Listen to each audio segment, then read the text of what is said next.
My name is Elena Sterling, and I'm 32 years old. 5 years ago, my sister Sloane told my parents I dropped out of the Ohio State College of Medicine. She lied, and that single lie cost me my entire family. They cut me off. They blocked my number. They skipped my residency graduation. They weren't at my wedding. For 5 years, I was no one's daughter. Then last month, Sloane was rushed into the emergency room, bleeding, unconscious, dying. The trauma team paged the chief surgeon. The doors opened, and when my mother saw the name on the white coat walking toward her daughter's stretcher, she grabbed my father's arm so hard it left bruises. Before we get into this, please take a moment to like and subscribe, but only if this story truly resonates with you. And drop your location and local time in the comments. I want to know where you are right now. Now, let me take you back to the fall of 2019, to a kitchen table in Akron, Ohio, and the last time my father ever looked at me with pride. Growing up, there were 2 daughters in the Sterling house, but only one who mattered. My sister Sloane is 3 years older. She came out of the womb performing school plays, student council, the girl who could talk to any adult at any dinner party and make them laugh. My parents, Art and Eleanor Sterling, Akron, Ohio, salt of the earth, blue-collar middle class, adored her for it. Art managed a tire manufacturing plant. Eleanor did part-time bookkeeping. They valued 2 things above all else: appearances and obedience. Sloane delivered both flawlessly, every single day. I was the quiet one, the one with her nose in a biology textbook at Thanksgiving, while Sloane held court at the table. I wasn't rebellious. I wasn't difficult. I was simply invisible. There's a difference between being forgotten and never being seen in the first place. Here's a small example. 8th grade. I made it to the state science fair, the only kid from our school. Same weekend, Sloane had a show choir competition. One guess where my parents went. When I came home with a second-place ribbon, Art glanced at it and said, "That's nice, Elle." He didn't ask what my project was about. He never did. I told myself it didn't hurt. I told myself I didn't need the attention. I poured everything into my grades, my AP classes, my applications. I figured, if I couldn't be the daughter they noticed, I'd be the daughter they couldn't ignore. And for one brief shining moment, I was. The day I got accepted into Johns Hopkins University's medical program, 500 miles from Akron, something shifted. For the first time in my life, my father looked at me, really looked at me, and said 5 words I'd waited 18 years to hear. But I'll get to that. First, you need to understand what Sloane did when she realized the spotlight was moving. The acceptance letter came on a Tuesday in April. I remember because Sloane was visiting for the weekend. She was 22, working as a junior marketing associate at a boutique agency in Cleveland. Fine job, fine life. Fine was Sloane's ceiling, though she'd never admit it. Art read the letter at the kitchen table. His eyebrows went up. "Johns Hopkins," he said slow, like he was tasting the words. "That's a real medical school." Then he looked at me. "Maybe you'll make something of yourself after all, Elena." It wasn't a compliment. Not really. But it was the closest thing to one I'd ever gotten from him, and I held on to it like oxygen. Eleanor called Aunt Bev that night. She called her sister. She called 2 neighbors. "Elena got into Hopkins! Can you believe it?" Her voice had a pitch I'd never heard before. Pride. Genuine, undiluted pride, directed at me. At dinner, I glanced across the table at Sloane. She was smiling, but it was the kind of smile that stops at the mouth. Her eyes were doing something else entirely, calculating, measuring. recalibrating. I know that now. At the time, I just thought she was tired from the I-77 drive. That week, Sloan started calling me more, 2, 3 times a week. How's packing going? Who's your roommate? What's Baltimore like? She asked about my schedule, my classmates, my professors. She remembered every name I mentioned. I thought my sister was finally seeing me. I thought maybe my getting into med school had unlocked something between us. Respect, connection, whatever it is that normal sisters have. I was feeding her ammunition. Every detail, every name, every vulnerability. And I handed it all over with a grateful smile. 3rd year of medical school. That's when everything cracked open. My roommate, my best friend, was a woman named Maya Brooks. She'd grown up in foster care, no family to speak of, and she was the single reason I survived 1st year. When I called home once, during a brutal USMLE Step 1 study week, and Eleanor said, "Can't talk, Elle. Sloane's having a rough day at the office." It was Maya who sat on our apartment floor with me and said, "Their loss. Now get up. We have cadavers to memorize." Maya was diagnosed with stage 4 pancreatic cancer in August of my 3rd year. No family, no support system. Just me. I went to the dean's office the next morning, explained the situation. He approved a formal leave of absence, 1 semester, caregiver status, paperwork filed, spot held. I would come back in January. It was all documented, all legitimate. I moved into the spare bedroom at Maya's apartment, drove her to chemo, held her hand in the oncology ward at 3 o'clock in the morning when the pain got so bad she couldn't breathe. I called Sloan to tell her. I don't know why. Maybe I still believed she was the sister she'd been pretending to be. I told her about Maya, about the leave, about the plan to return in the spring. Sloan's voice was syrup. "Oh my God, Elena. I'm so sorry. Take all the time you need. I won't say a word to Eleanor and Art. I know they'd just worry." 3 days later, she called her parents. I don't know the exact words she used that night.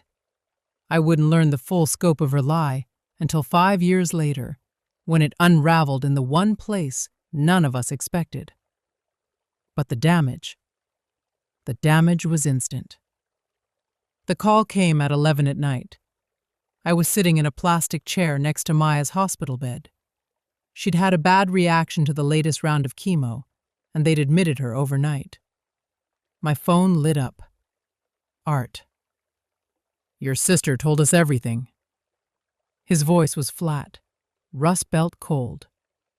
The dropping out, the junkie boyfriend, all of it. "Art, that's not... Don't..." Sloan showed us the messages. She showed us proof. I pressed my hand against the wall to steady myself. "What messages? What proof? Art, I'm sitting in a hospital right now.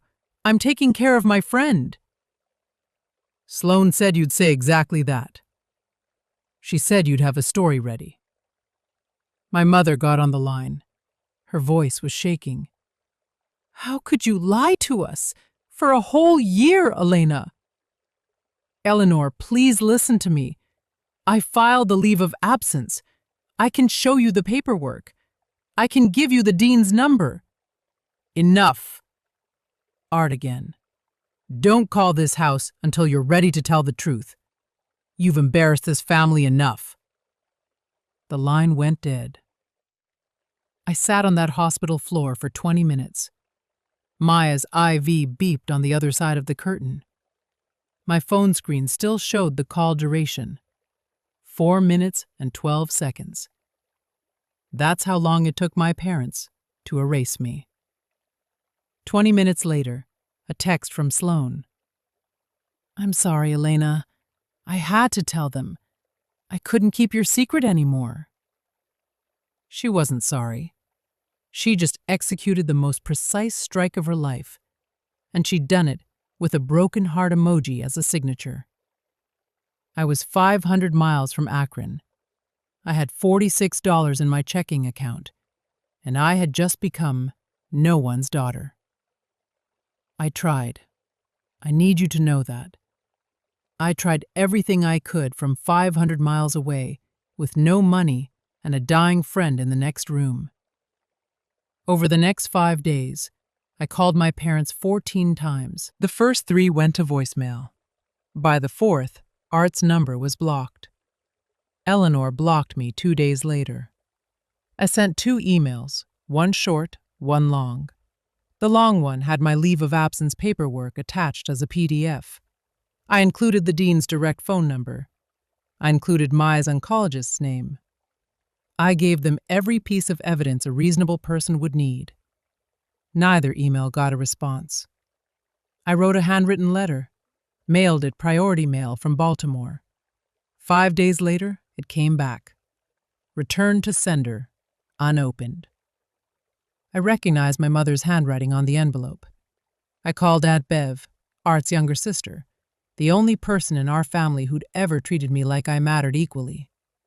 Bev called Art that same evening. I know because she called me back 40 minutes later, voice heavy. "He told me to stay out of it, sweetheart. He said, she's made her bed." Bev tried to tell him about the leave of absence. Art hung up on her.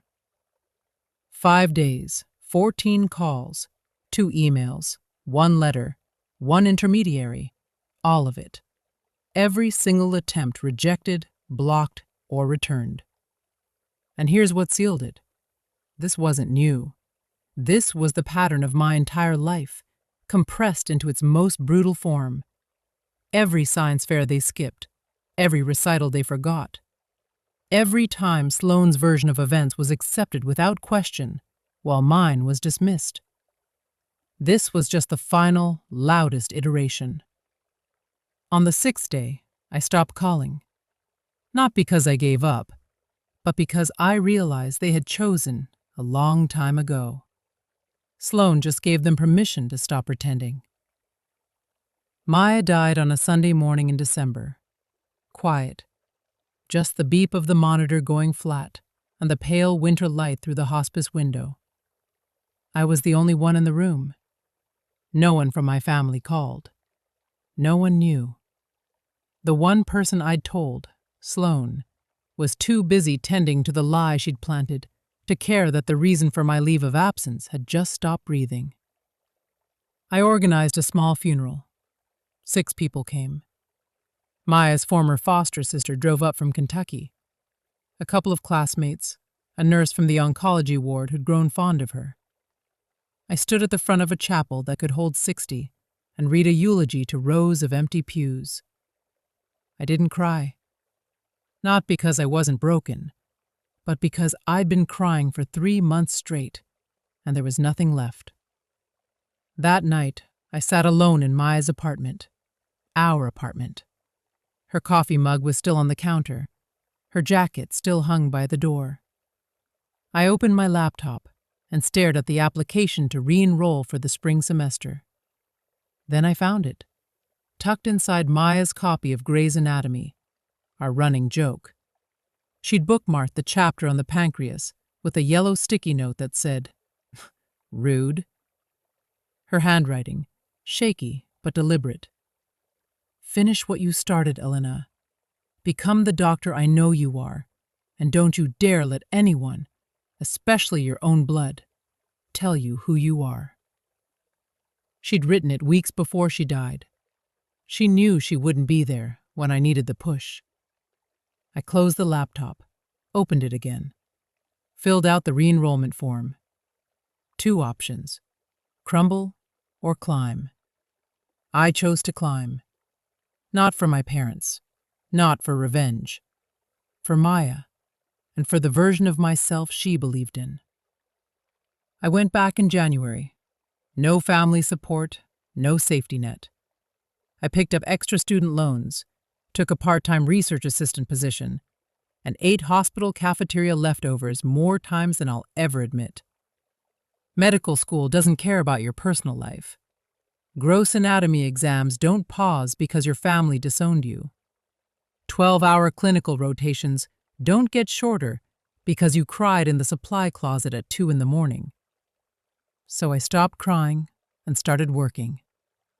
I worked like my life depended on it, because in a way, it did. I graduated on time. No one from Akron came.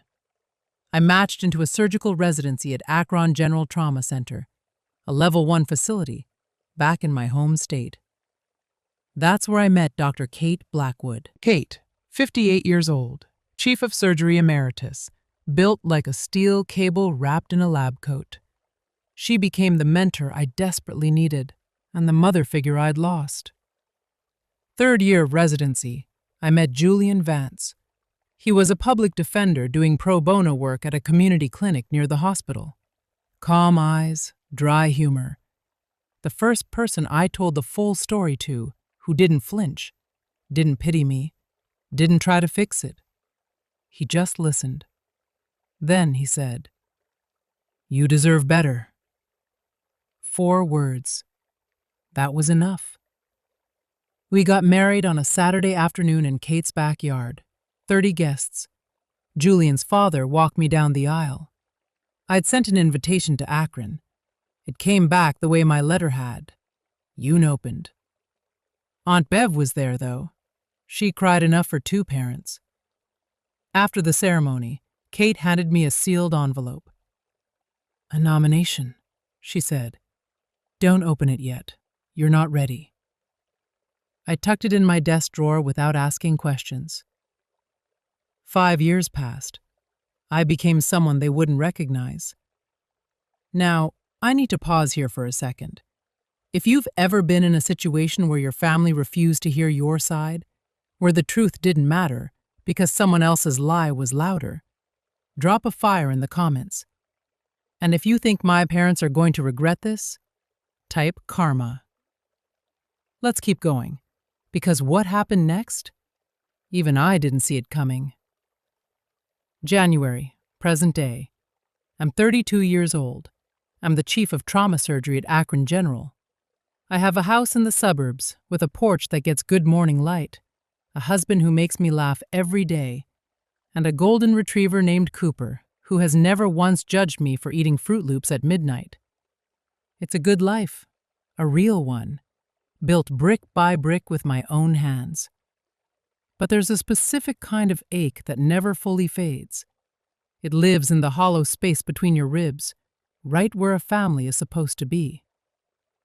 I don't wake up crying anymore. I don't check my phone hoping for an Akron area code. But every Thanksgiving there's a moment, just a flash, where I set the table and count the plates and feel the absence like a phantom limb. Aunt Bev still calls every Sunday. She's my thread back to that world. I never ask about them, but I always listen when she volunteers information. Eleanor and Art are healthy. Sloan got divorced 2 years ago. She's selling orthopedic implants now. The irony is not lost on me. Last week, Bev called with something different in her voice. Cautious. "Elena, there's something I need to tell you about Sloan. Something concerning."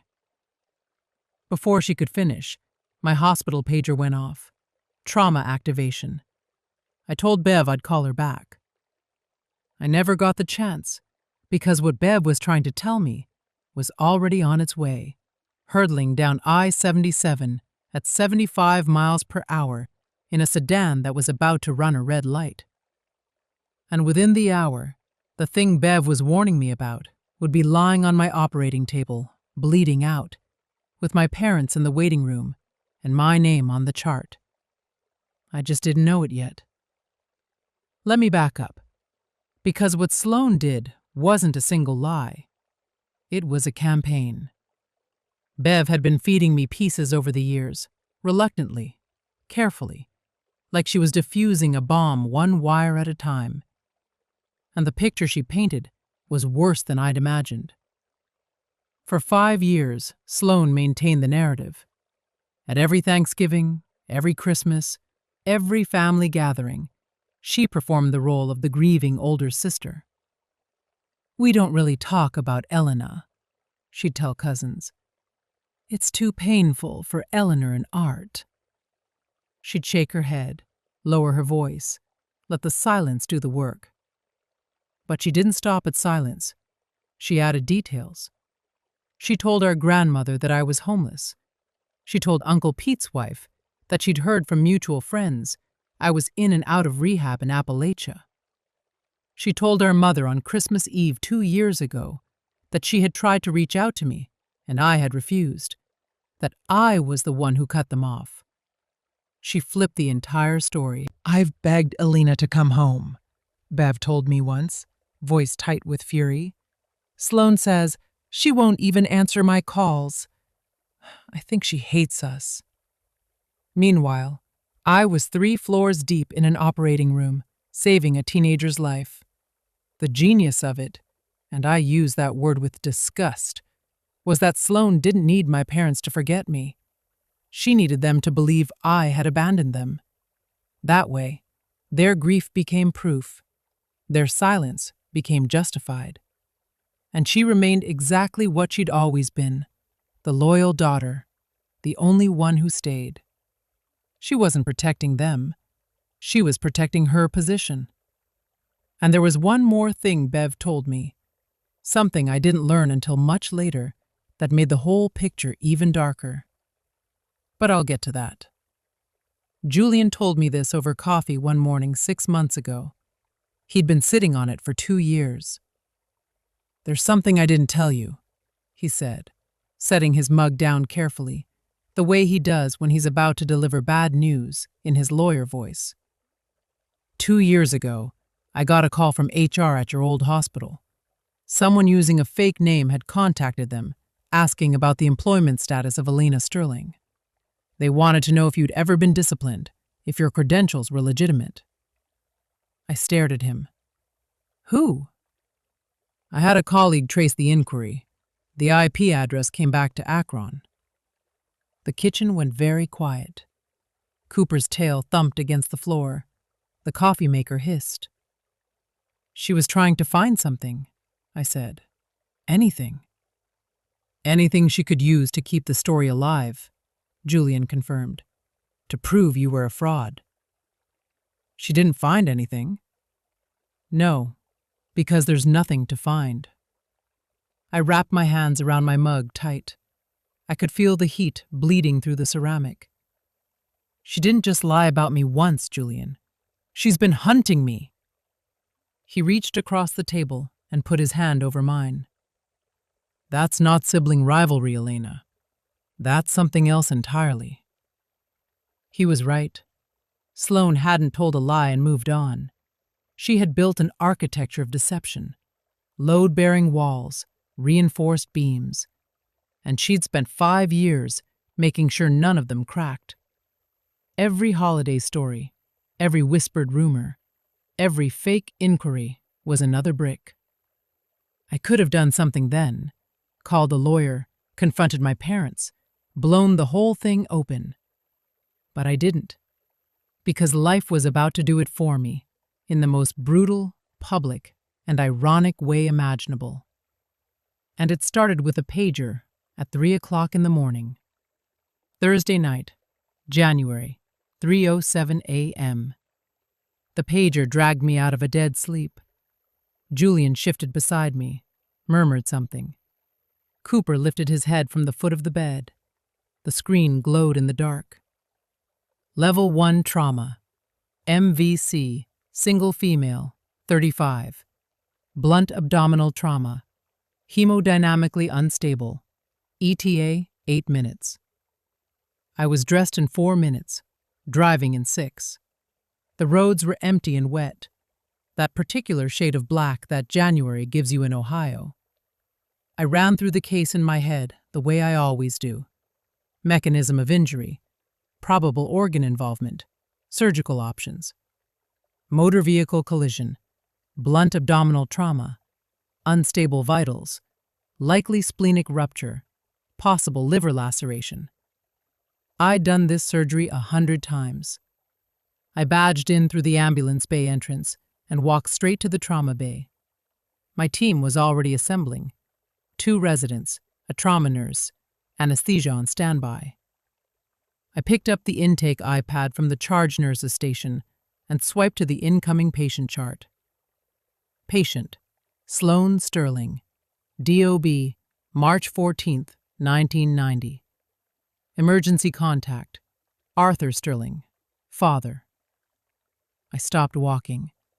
The hallway noise, the beeping, the intercom, the squeak of shoes on linoleum. It all pulled back like a tide.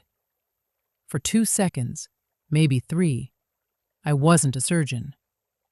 I was a 26-year-old sitting on a hospital floor in Baltimore, phone still warm in my hand, listening to a dial tone. Dr. Sterling? My charge nurse, Linda, appeared at my shoulder. You okay? I looked up, blinked, set the iPad down. I'm fine. Prep Bay 2 and page Dr. Patel. I want him on standby.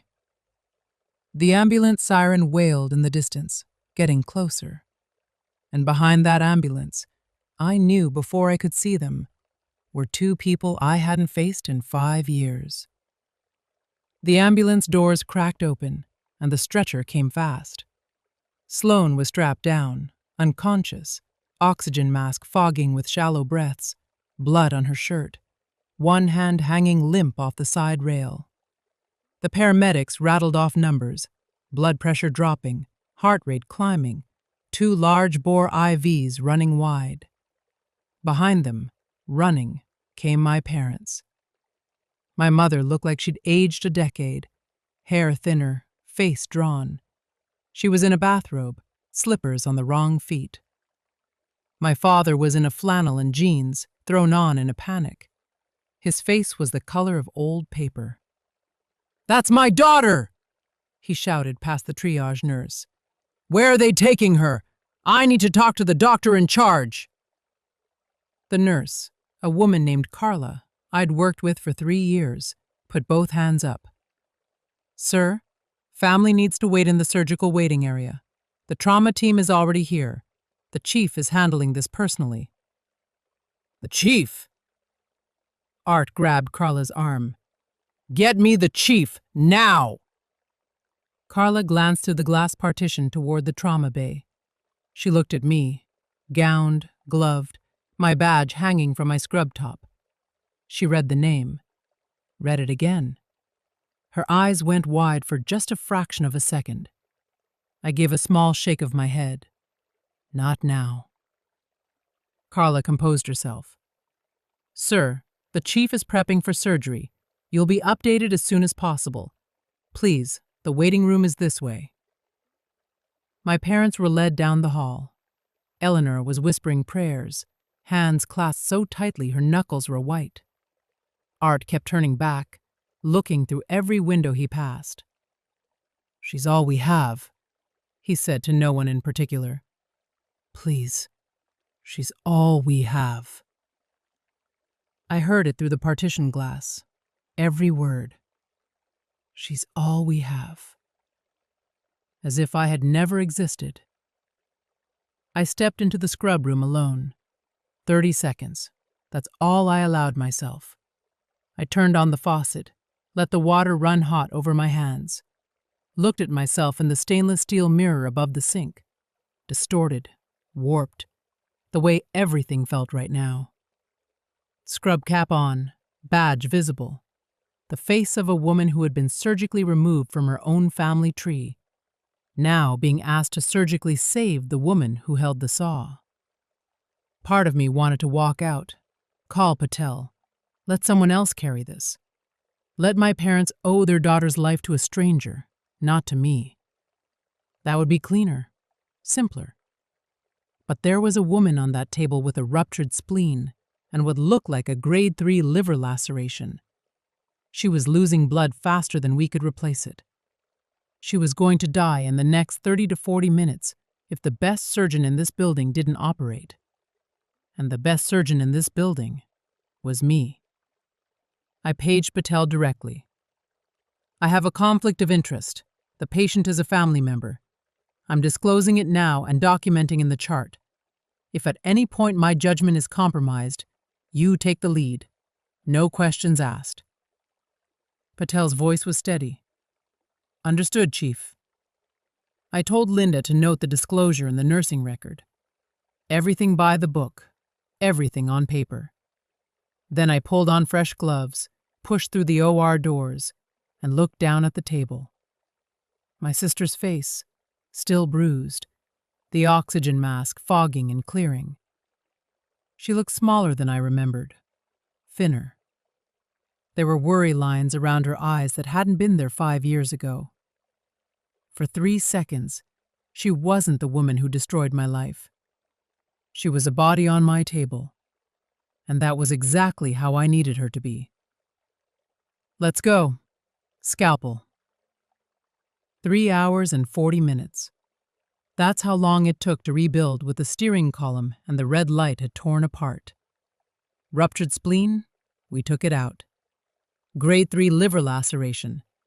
We repaired it with precision sutures, layer by painstaking layer. Internal bleeding from 2 separate mesenteric vessels, clamped, cauterized, controlled. I didn't speak unless I needed to. Suction, clamp, lap pad, retract.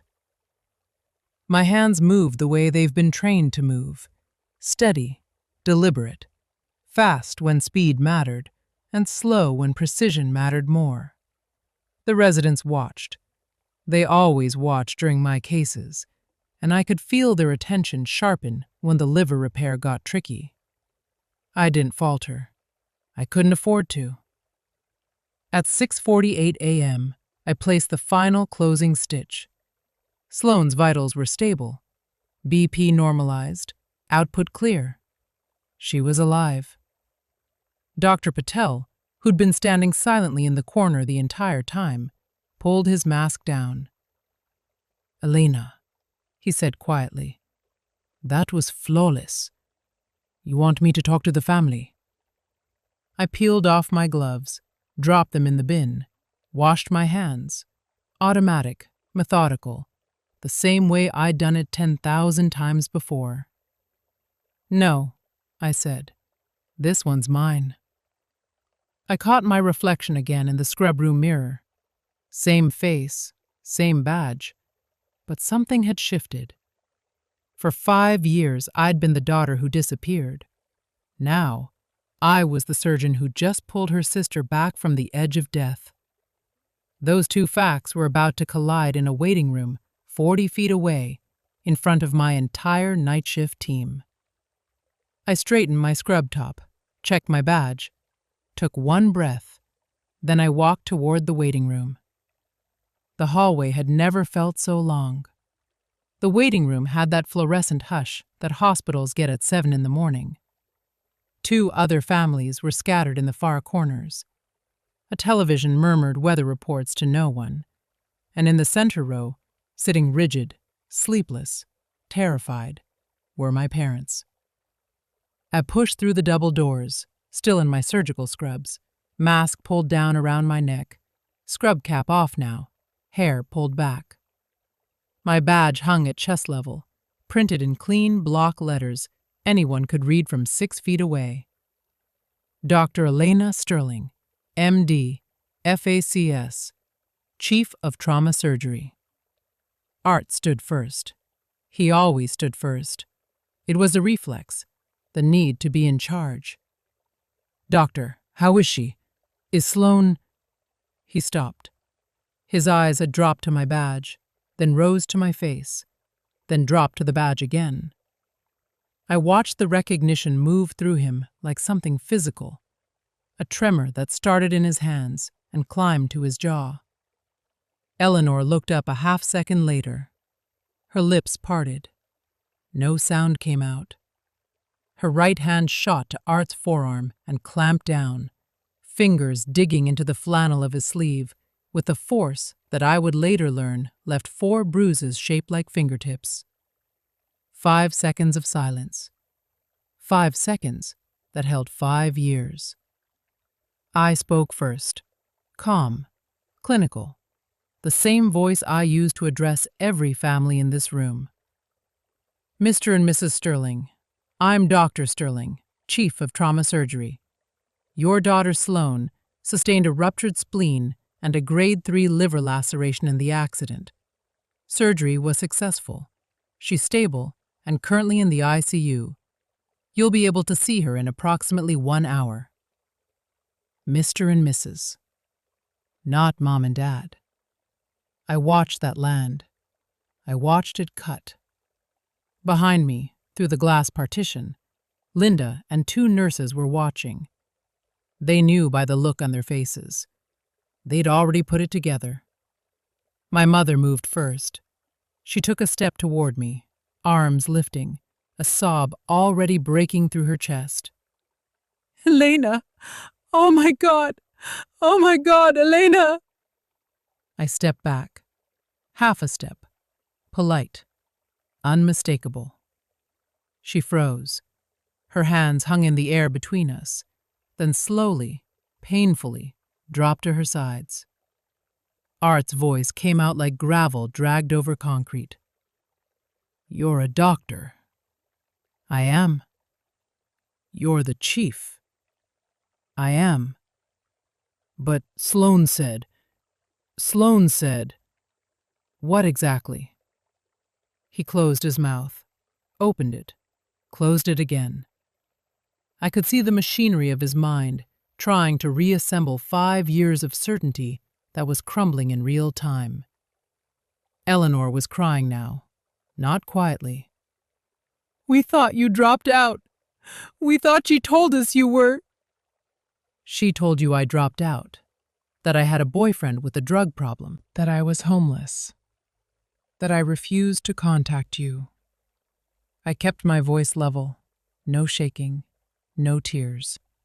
I had rehearsed this moment 1,000 times in the shower, in the car, in the dark before sleep. I never thought it would happen in surgical scrubs under fluorescent lights. None of it was true, not a single word. Through the glass behind me, I could see Carla press a hand to her mouth. A resident, Dr. Kimura, 2nd year, looked away, jaw tight. Linda sat down her clipboard and stared. Art tried to redirect. Old instinct. This isn't the time or place, Elena. Your sister is in the ICU. I know. I just spent 3 hours and 40 minutes making sure she survives. So yes, Art, I'm aware of where she is. He had nothing. For the first time in my life, my father, a man who had never been at a loss for a decree, had absolutely nothing. The silence was doing the work I never could. 5 years of blocked calls, returned letters, ignored emails. None of it had made a dent. But standing here, alive and accomplished, and wearing the proof on my chest, that was louder than anything I could have written in a letter. Eleanor reached for the back of a chair to steady herself. The letters, she whispered. You said you sent letters. 2 emails with my leave of absence paperwork attached. 1 handwritten letter mailed priority. You sent it back unopened. I recognize your handwriting on the envelope. She pressed her fist against her mouth. Art stared at the floor. I called 14 times in 5 days. I asked Aunt Bev to talk to you. You told her to stay out of it. I wasn't accusing. I was reciting. These were facts, and facts don't need volume. Then Linda appeared at the door. She didn't know the full story, not yet, but she had hospital business. Dr. Sterling, I'm sorry to interrupt. The board chair saw the overnight trauma log. He asked me to pass along. The Physician of the Year Selection Committee sends their congratulations on tonight's surgical outcome. Linda said it the way she'd say anything routine. She had no idea she just detonated a second bomb. Eleanor looked at me, eyes swollen, mascara gone, bathrobe still on. Physician of the Year? It's an internal recognition. It's nothing. I turned to Linda. Thank you. I need to check post-op vitals. Excuse me. I walked toward the ICU corridor, measured steps, spine straight. I didn't look back, but I heard my mother's voice behind me, and ruined. Art, what have we done? And I heard something I'd never heard before. My father saying nothing. Because silence, for the first time, was the only honest thing he had left. 4 hours later, ICU room 6. Monitor beeping in rhythm, morning light angling through the blinds. I walked in for the standard post-op assessment. Vitals, drainage output, wound check. Routine. Except nothing about this was routine. Sloane's eyes were open, glassy, unfocused from the anesthesia, but open. She blinked at the ceiling, blinked at the IV pole. Then her gaze tracked sideways to me. She squinted, read my badge, read it again. The color drained from her face in a way I've seen before, but only in patients who've just been told their prognosis is bad. Elena. Her voice was sandpaper. Good morning, Sloane. I'm your attending surgeon. You sustain a ruptured spleen and a grade 3 liver laceration from the accident. Surgery went well. You're going to make a full recovery. You're a doctor. Not a question, a reckoning. I'm the chief of this department. Have been for 2 years. I watched it happen. The same spectrum Art had gone through, but slower, because Sloane was processing it through a morphine drip, and what I suspect was dawning terror. Confusion first, then disbelief, then fear, and then there it was. The expression I'd seen my whole life. The quick flicker behind the eyes. Calculation. Even now, lying in a hospital bed with my sutures holding her liver together, Sloane was trying to figure out how to spin this. Elena, listen, I can explain. You don't need to explain anything to me. I nodded toward the glass door where 2 figures stood in the hallway watching, faces wrecked, eyes red. You need to explain it to them. I updated her chart, checked the drain, left without another word. I didn't stay to hear what happened next, but the entire ICU floor heard it. Sloane's room wasn't soundproof, and neither was the truth. Okay, I have to stop here for a second. What do you think Sloane told my parents when they walk into that ICU room? Option A, she finally tells the truth. Option B, she doubles down on the lie. Option C, she plays the victim again. Drop your answer in the comments, and if you haven't subscribed yet, now is the time, because the next part of the story is where everything comes crashing down. I learned what happened from Linda, who heard it from the ICU nurse, who heard it through the glass. If you guessed option C, congratulations, you know my sister. The moment my parents walked in, Sloane started crying, big, heaving sobs that pulled at her stitches and made the heart monitor spike. Mom, Dad, you have to believe me. I never meant for it to go this far. I was scared for her. Art stood at the foot of the bed. His voice was barely controlled. Sloane, Elena is a surgeon. She's the chief of trauma surgery at this hospital.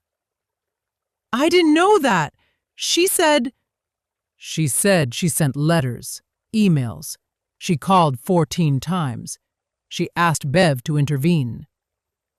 Eleanor's voice was flat, hollow. Is that true?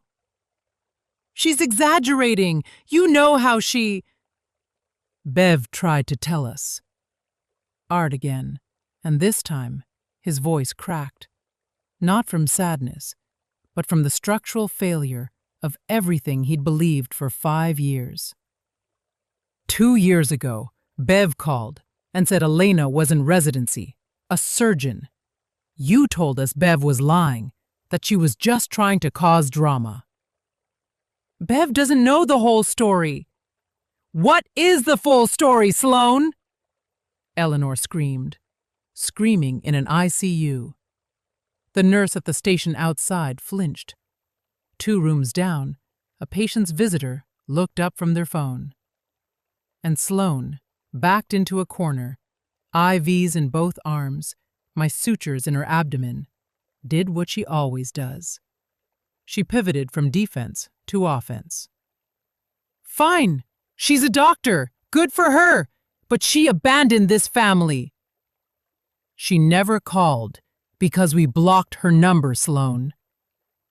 Art's hand was on the bed rail, knuckles white. Because you told us to. The heart monitor beeped. The IV dripped. And Sloane, for perhaps the first time in her adult life, had no script. Aunt Bev walked into the ICU at 9:45 that morning. I'd called her from the scrub room after surgery, not to summon her as a weapon, but because Sloane was her niece too, and Bev deserved to know. But Bev came prepared. 5 years of silence will do that to a woman with a filing system and a long memory. She didn't sit down, didn't hug anyone. She stood in the middle of that room and said, I've been waiting 5 years to have this conversation, and I'm not waiting 1 more minute. She pulled out her phone, opened a folder she'd labeled Elena Proof. Inside, screenshots of every email I'd sent my parents in those first desperate days. The PDF of my leave of absence from Johns Hopkins, signed by the dean, stamped with the registrar's seal. My re-enrollment confirmation. A photo of my residency graduation. Me in a cap, holding the diploma. Aunt Bev next to me, the only family member in the frame. She held the phone out. Eleanor took it with trembling hands. And here, Bev said, swiping to a text thread. This is from Sloane, sent to me 4 years ago. She read it aloud. Don't tell Eleanor and Art about Elena's residency. It'll just confuse them. They're finally at peace. The room went still. Sloane stared at the ceiling. Her jaw was set, but the calculation was gone from her eyes. What replaced it was something I'd never seen there before. The look of someone who's run out of rooms to hide in. You told me to keep quiet for the family's sake, Bev said, looking straight at Sloane. But this family hasn't had peace. It's had a 5-year blackout. Bev turned to my parents. And you two, you let this happen. Not because you didn't love Elena, but because loving Sloane was easier. Nobody argued. There was nothing left to argue with. Eleanor sank into the chair beside Sloane's bed, but she wasn't looking at Sloane anymore. She was scrolling through Bev's phone, reading my emails one by one. Her lips moved as she read. She stopped on the last one, the one I'd sent the night before my residency graduation. I know what it says. I've reread it 100 times in my own sent folder. Mom, I don't know if you'll read this. I graduated from residency today. I wish you were here. I'm still your daughter. I never stopped being your daughter. Eleanor doubled over in the chair, not crying. It was beyond that. It was the sound of someone meeting the full weight of a mistake they can never undo. Art stood at the window, his back to the room, his shoulders shaking. Aunt Bev told me later it was the first time she had ever seen her older brother cry in 62 years. Not once, Not at their mother's funeral. Not when his business nearly went under. Not ever. He cried now, silently, facing the parking lot while the monitor beeped behind him. Sloane lay in the bed. She'd stopped talking. The IV dripped. Her eyes were fixed on a point on the ceiling. There was nothing left to perform. No audience that would believe her. The persona she'd worn for 35 years was lying in pieces on the linoleum, and no amount of charm or tears or clever reframing was going to put it back together. "You missed her wedding, Art." Bev's voice was quiet now, spent. Julian's father walked her down the aisle. "Do you understand what that means?" Art didn't turn from the window, but he spoke. 4 words, low, cracked down the center. "What have we done?" Not a question. He wasn't asking. He was convicting. And knowing the truth and knowing what to do with it, those are 2 very different things. I came back that afternoon, end of my shift, 22 hours since the pager woke me. But who's counting? My parents were still there. Of course they were. Where else would they go? Back to the house where they'd spent 5 years pretending they only had 1 daughter? Eleanor stood up the second I walked in. Her face was swollen, eyes nearly shut from crying. "Elena, baby, I'm so sorry. I held up my hand, gently but firm. "I hear you, and I believe you're sorry. But sorry is a word. It's a starting place, not a finish line. What I need is time." Art turned from the window. He looked like he'd aged 5 years since this morning. "We want to make this right." "Then you need to understand something." I kept my voice even. This wasn't anger. This was clarity. The kind that only comes after you've burned through every other emotion, and what's left is the truth. Clean and simple. I'm not the girl you sent away. I'm not the girl who begged you to listen for 5 days from 500 miles away. I'm someone who built a life, a whole life, without you. And if you want to be part of it now, it will be on my terms. Not Sloane's, not yours. Mine. Art opened his mouth. Old reflex. Then he closed it and nodded. A small, devastated nod. I looked at Sloane on the bed. Her eyes were open, watching me. "When you're recovered," I said, "you and I are going to have a conversation. A real one. But not today. Today, you're my patient. I don't mix the 2. I left. Spine straight, steps measured. I didn't turn around. I'm not closing the door, but I'm the one who decides when it opens, how wide, and who walks through. 2 weeks later, Sloane was discharged. Her incision was healing. The rest of her? Not so much. I chose the location, a coffee shop in Middletown, halfway between her apartment and my house. Neutral ground. Julian came, but sat at a separate table near the window, pretending to read briefs. He wasn't pretending. Sloane walked in looking like someone who'd been hollowed out. She'd lost weight. Surgery plus not eating will do that. And the confidence she usually wore like department store perfume was gone. For the first time in my memory, my older sister looked exactly her age. She sat down, wrapped her hands around a cup she didn't drink from, stared at the table. I didn't do preamble. I'm not going to yell at you. I'm not going to list every lie. You know what you did. What I want to know is why. Silence long enough that the barista called someone's name and it echoed off the walls. Then, because you were going to be everything I wasn't, and I couldn't handle it. I let that sit. That's honest. First honest thing you've said to me in 10 years. I'm sorry, Elena. I know you are. But sorry doesn't give me back the years. Sorry doesn't put art at my wedding. Sorry doesn't unsend that box Eleanor shipped back to me.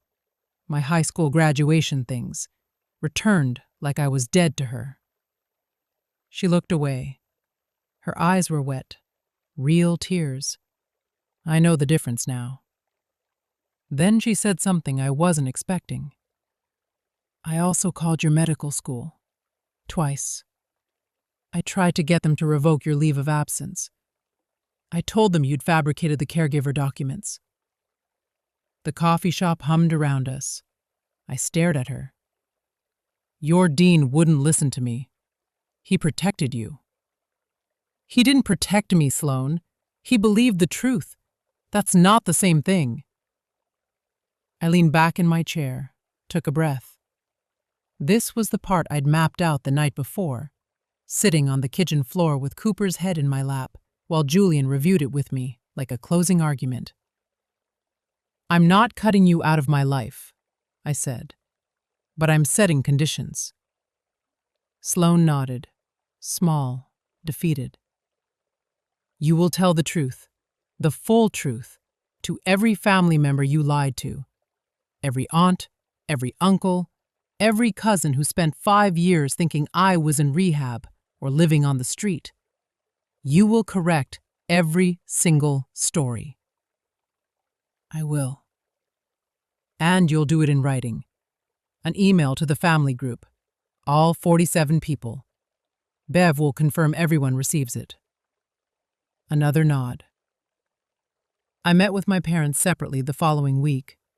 Julian drove me. We sat at their kitchen table, the same table where Art had read my acceptance letter all those years ago. The same table where Sloan had smiled with just her mouth. I'm open to rebuilding, I said. But I need you to go to family counseling. Both of you. Not for me, for yourselves. You need to understand why you believed a lie about your own daughter and never once picked up the phone to check. Art's jaw tightened. We don't do that in this family. That's exactly why we're here, Art. Eleanor put her hand on his arm gently. Art, please. He looked at her, looked at me. Something behind his eyes cracked. Not open, not yet, but cracked. Fine. I stood to leave, then turned back. One more thing. Julian's father walked me down the aisle. That happened. We can't undo it. But if you want to know your future grandchildren, you start now. Not with grand gestures, with consistency. Apologies expire. Boundaries don't. That's the difference between sentiment and structure. 1 month later, the Physician of the Year Gala. 200 people in the ballroom of the Akron Marriott downtown. Surgeons, department heads, hospital administrators, donors, board members. Crystal glasses clinking, name tags on lanyards, a string quartet playing something classical that nobody was listening to. I wore a simple black dress. Julian was at a front table, looking like he'd been born in a suit.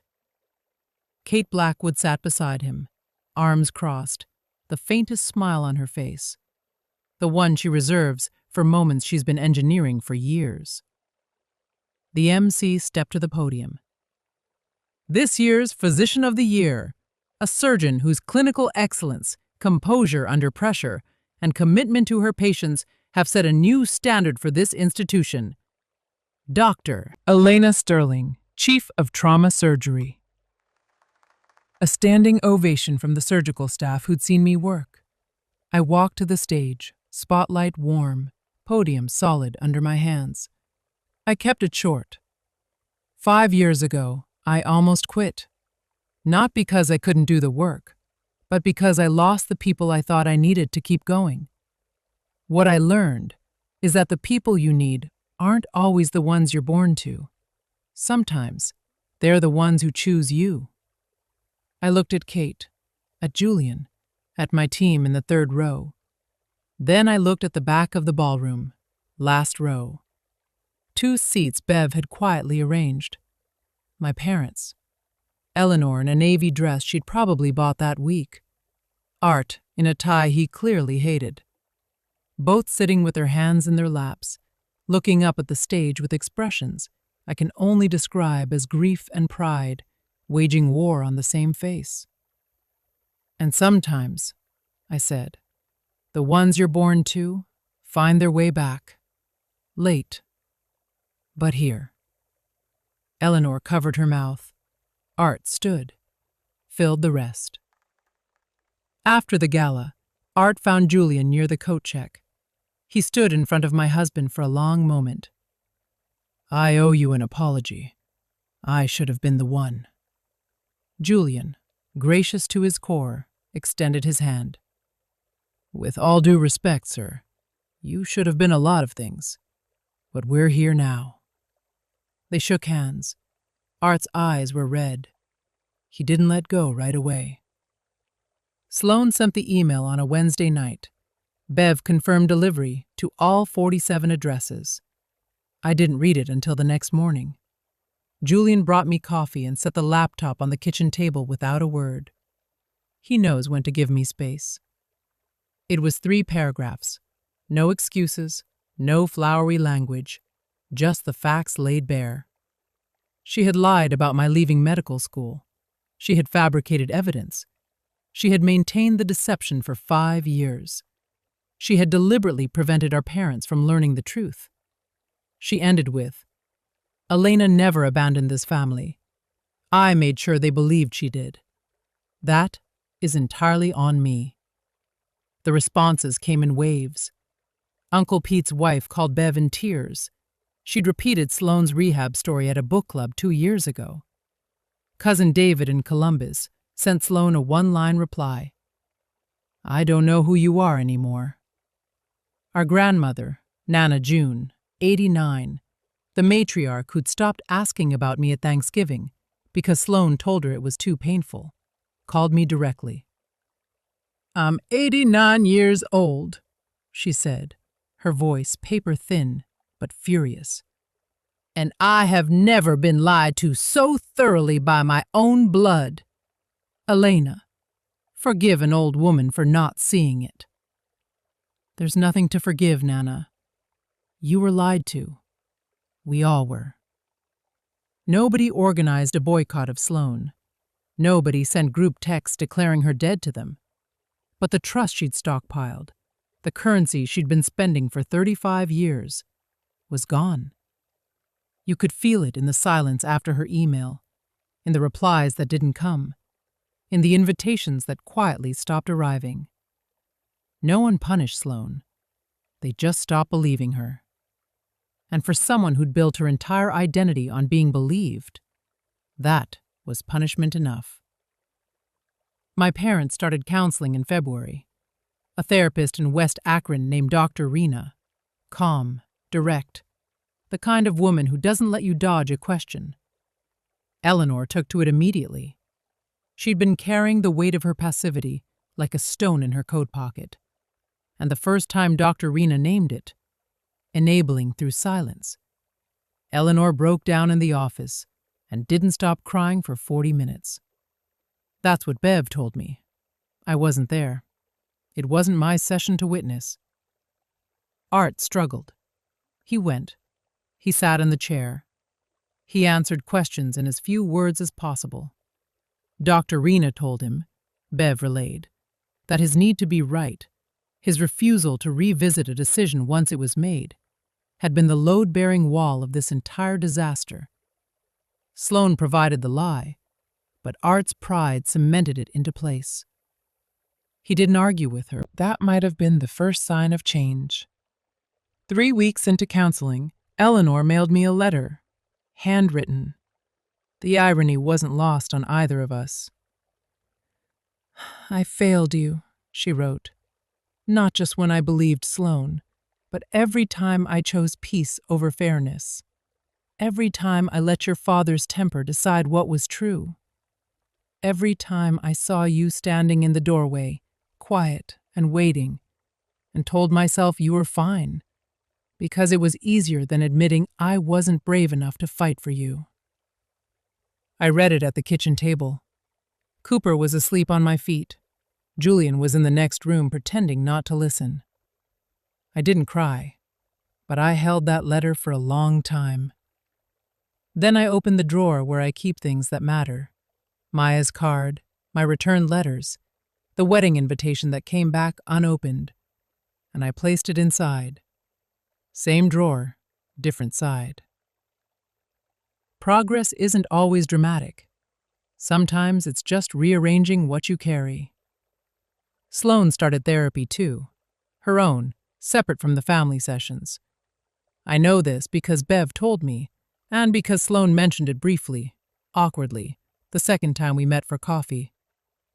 We've had 3 of these meetings now, each one short, each one stiff, each one slightly more honest than the last.